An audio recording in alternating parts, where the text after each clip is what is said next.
Bank Nifty 5 minute time frame আমি যদি দেখি, এখানে আমার একটা এন্ট্রি হয়েছে, সময় কিন্তু অলরেডি 1:55।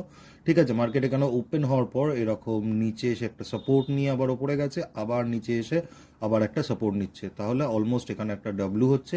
এখানে আমার যদি স্টপ লস থাকে এই অবধি থাকে, খুব ছোট পয়েন্টে আমার ফার্স্ট টার্গেট থাকবে প্রথম রেজিস্ট্যান্স, সেকেন্ড টার্গেট থাকবে সেকেন্ড resistance, third resistance, fourth target এইটা। তো এই কটা রেজিস্ট্যান্সে কিন্তু আমি step by step profit book করতে করতে এগোবো। সো টাইম এখন 2:13। আমি যদি দেখি, এখানে আমার টার্গেট অনেক বড় ছিল, কিন্তু এইখানে আমি 95% স্কোয়ার অফ করে দিয়েছি। কারণ যদি আমি প্রাইস চার্টে দেখি আমার স্ট্রাইক প্রাইসের, তাহলে আমি দেখতে পাবো আমার এখানে ইন্ডেক্স চার্টে যতটা স্পাইক এসছে ততটা স্পাইক কিন্তু আমার প্রাইস চার্টে আসেনি, রাইট? আমার কেন, এটা আমার স্ট্রাইক প্রাইস, রাইট? এই স্ট্রাইক প্রাইসে কিন্তু ততটা আসেনি যতটা ইন্ডেক্সে এসছে, তাই জন্য আমার সেফলি কিন্তু এখানে ম্যাক্সিমাম কোয়ান্টিটি বুক করে বাকিটা স্টপ লস এখানে এন্ট্রি পয়েন্টে ট্রিগার করে গেছে, বেরিয়ে গেছি।